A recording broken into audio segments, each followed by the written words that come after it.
Okay, it looks like we're live. So in the last video, we covered the call option, which is a bullish strategy. And in this video, we're going to be covering the put option, which is a bearish strategy. So let's go over some technicalities here to give you guys a more in-depth understanding. Then we'll just apply it very simply in practice with a live example. So the definition, a put option gives the holder the right to sell an asset, in our case stock, at a specified price and date to the put writer. Probably sounds very confusing, but I drew up an analogy here, similar to one that I actually learned from when I was learning this topic, and it kind of goes like this. So we have a guy here named Bill. He owns a house, and Bill lives in a beachfront home in Miami, Florida, right by the ocean. Hurricanes are actually very frequent here, and Bill's house is at risk. Let's say a natural disaster comes sweeping through. Bill's house gets destroyed to pieces. Bill doesn't want to bear the costs of a disaster. So if his house gets destroyed, he doesn't want to have to pay for all the repairs. So what does he do? He goes and buys insurance.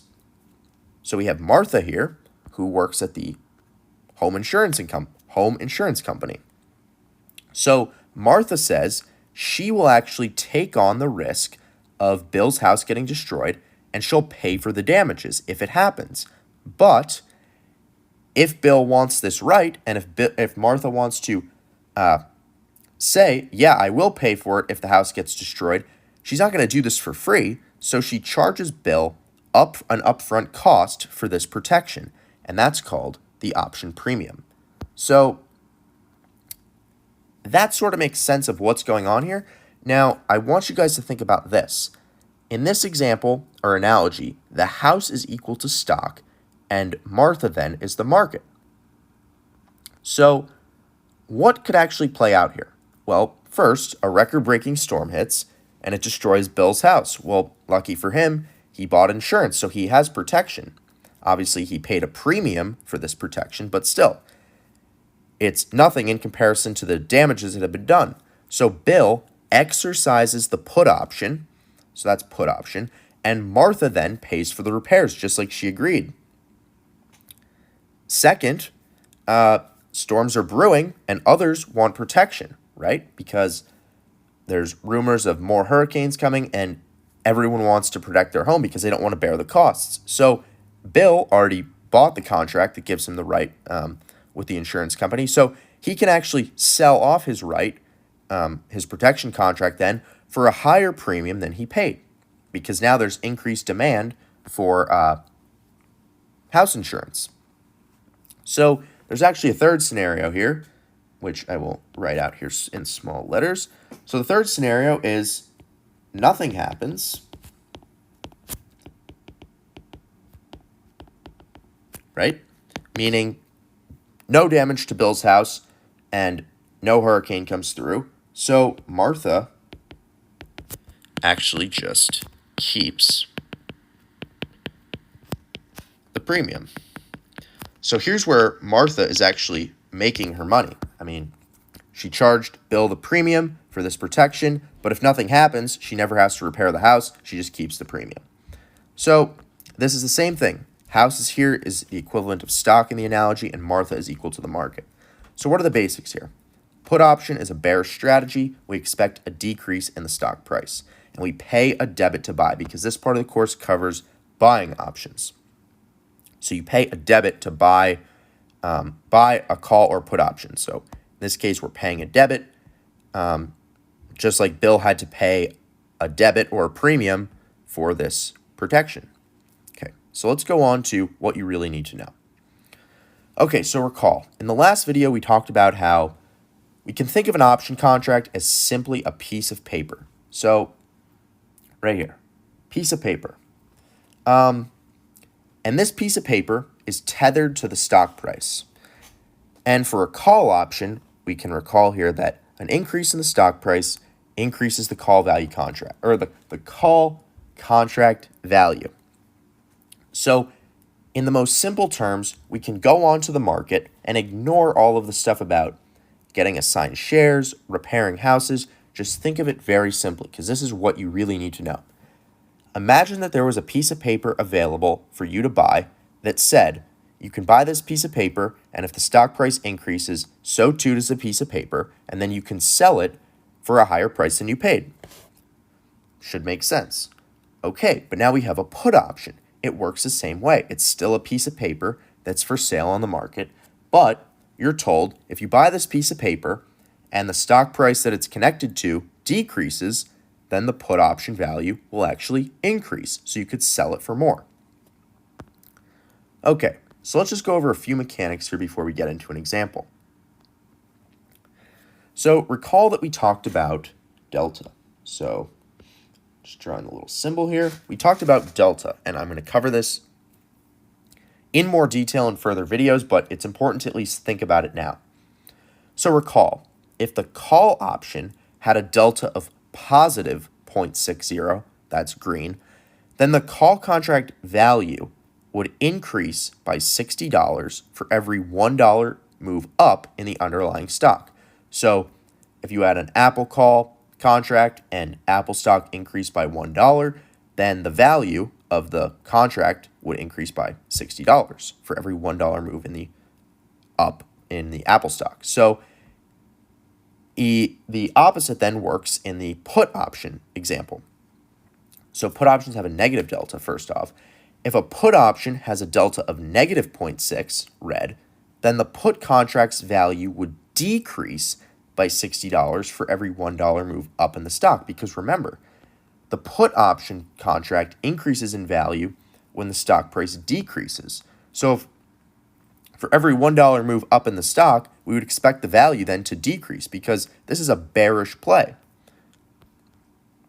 Okay, but we can think of it here as, the opposite happening.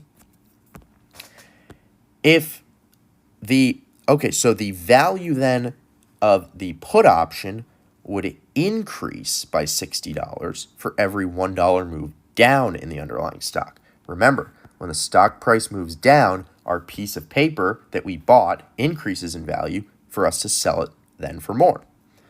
So review this carefully. I color-coded it in a way. There's a lot of sort of opposing things happening here, but it really relates back to this, and if you cover this enough times and work through it in your head, it will make sense. Let's just go on to a very simple example. So I'm actually going to do this live for you guys because I think it'll help. So we have example. So let's just say we have Apple stock. So this is what I like to use. So Apple is at a stock price of, say, 125. And you think it'll go to 120.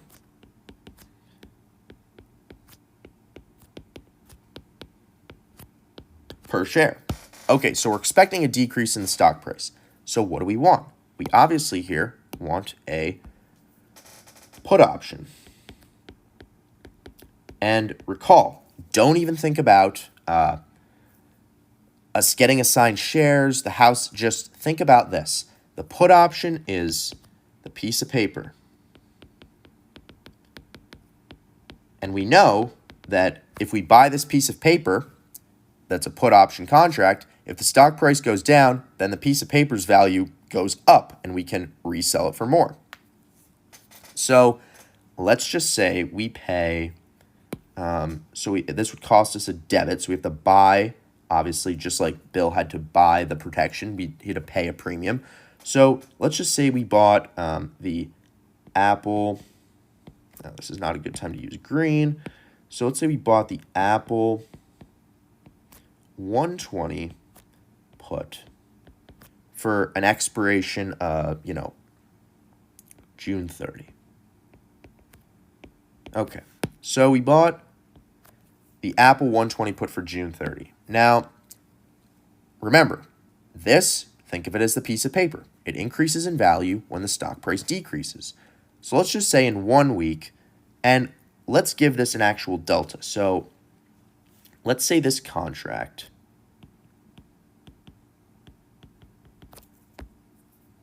has a delta equal to negative 0.4. Okay, so if you guys recall that since a put option has a negative delta, it means that when a stock price increases, you lose $40 per $1 move. But if a stock price decreases, you make $40 for every $1 move. So theta is also at work here, but we're just going to concern ourselves with delta. So let's say in 1 week, the stock price decreases to 123. So this is a pretty fast move. We still have a bunch of time. Don't worry about waiting till expiration. Let's just concern ourselves with this for now.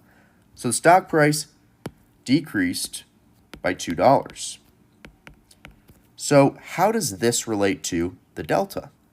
Remember, we have a negative delta. So it's a put, and we make money. The piece of paper increases in value when the stock goes down.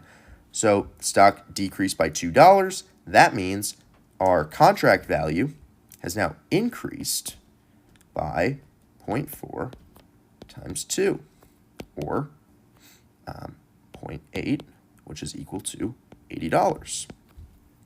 Okay, so we just made $80 because the stock price decreased and our delta is 0.4, and we just made $80. And let's just say the original cost we had to, the debit we had to pay for this premium, or the premium we had to pay for the contract was just say $200. So we paid $200 for this piece of paper, and the piece of paper told us that if this stock, for every $1 decrease in the stock price, this piece of paper is going to increase by $40. It decreased by $2, so we multiply by 2.8, that's $80 profit. So hopefully that makes sense. We covered the put option in this video, and we will go into further examples in future videos, but I hope this explains the basics. See you guys in the next one.